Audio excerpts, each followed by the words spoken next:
Hi, I'm Rodney Brooks. Welcome to RodneyABrooks.com. My special guest today is Fred Griffin, retirement planner and principal at Silas and Ward Financial Group in Vienna, Virginia. Welcome, Fred. Thanks a lot, Rodney. Glad to be here. Okay, so take a minute and you talked for a minute about Roth. Okay, so a young person starting out, or let's say 30 or so, what do you recommend they do, traditional 401k versus Roth? 50-50, and what kind, and does it change? Does that recommendation change as you get older? Yeah. I would always look at the goal of that individual. The traditional IRA, the benefit of that, if you're a high income earner, anything that you contribute to your traditional 401k can reduce your marginal tax bracket, what you taxed on the income.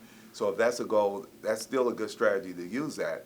But the Roth IRA is going to be always tax-free money. So we need to make sure you understand your goal and make sure you're educated on that, because what happens when you're 30, you think 67 is 3 lifetimes away. But it's not. It's really like 30. It's really like 30 minutes away. It's not 3 lifetimes away. I wish I would have knew that it was 30 minutes versus 3 lifetimes when I was that age. I would have made some different decisions myself. But you need to understand the goal and the consequence. The ideal perfect world would be to be able to take as much tax-free income as possible. The 30-year-old today has more options than you and I did, because Roth wasn't around when we were that age. The only vehicle we had was traditional.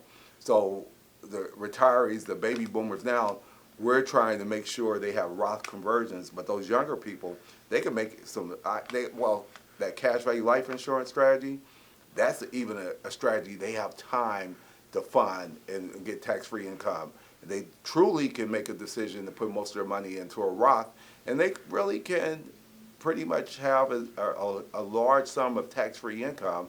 But again, when you're that age, if you're a high income earner, reducing your tax bracket may be important. So I would just recommend that you're educated and informed on your decisions, and you understand the consequences of it. Okay, maybe we should go basic and explain the difference between a traditional IRA or 401k and a Roth.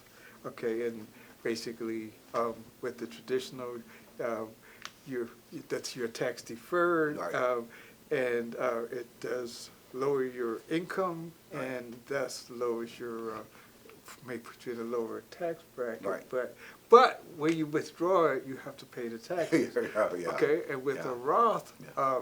The taxes are already paid and it grows tax-free. Right. And the distributions are tax-free. Distributions are tax-free. Right. So, right.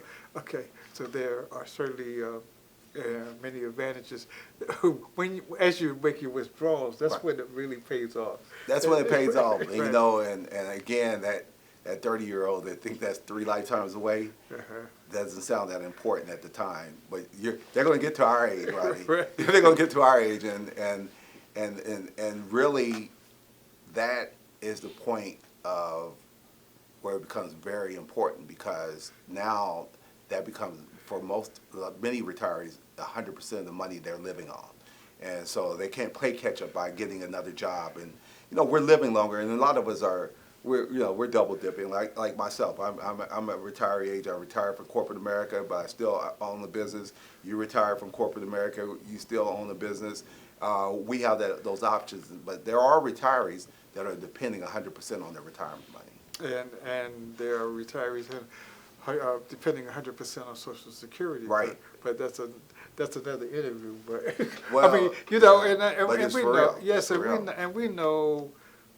Actually, most people take Social Security early because they have to. Sure. They don't have a really option. But we can't stress enough. If you can wait. But if you can't, we understand. Sure. Because there's consequences of taking it early. Yes. And because you lock into that lower payment for life. I mean, you can't go back and fix that.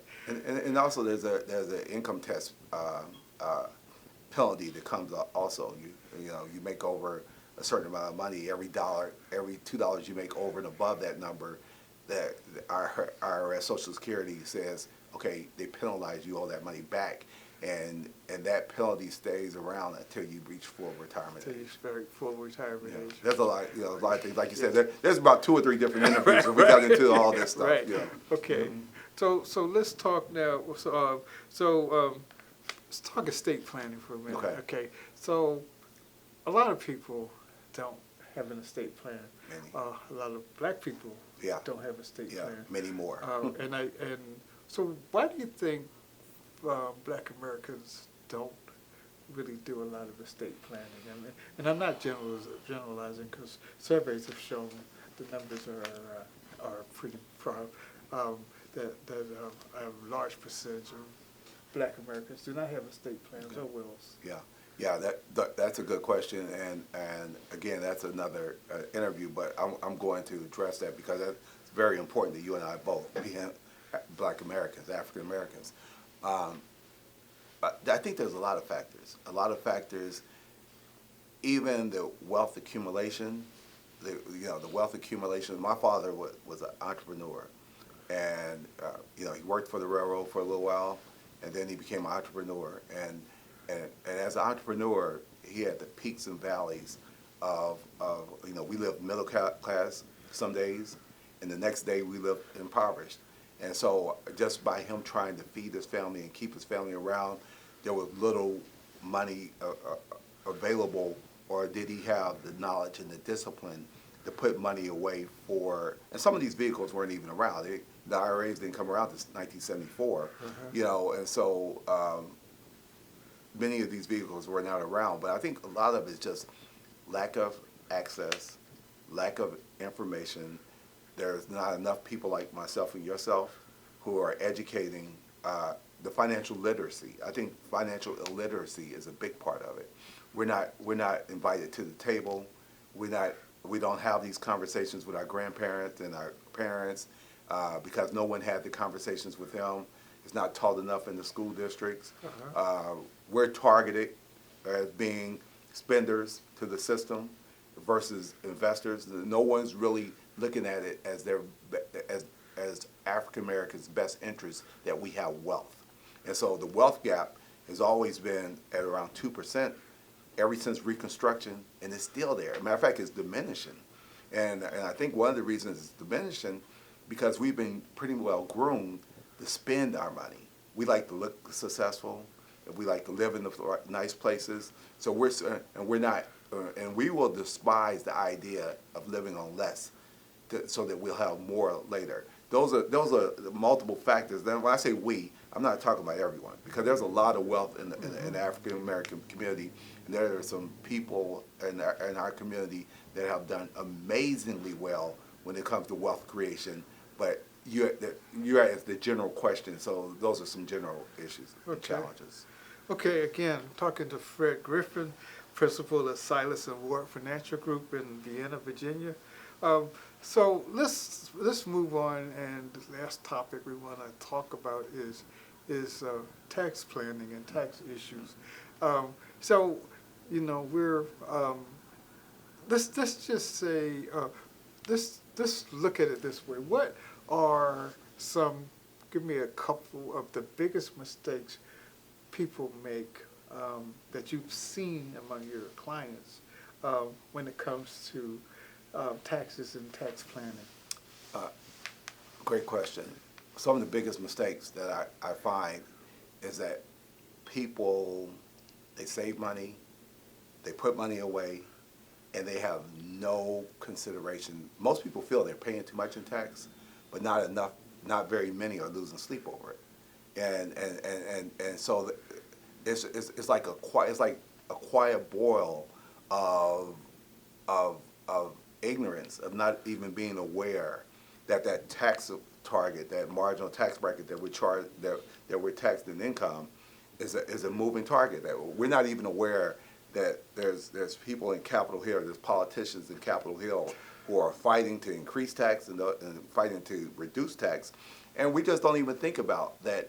And you know, in our parents' lifetime, you know, in the early after World War II, the tax bracket, the highest tax bracket was over 90%, and that was largely because taxes pay the debt of the country, and it's a tool that the country used to pay the debt. And so we don't understand that having the tax bracket really impact us, and so we ignore it. And many times we've been told, we've been misinformed that we're going to pay less in taxes at retirement, so we don't even think about it.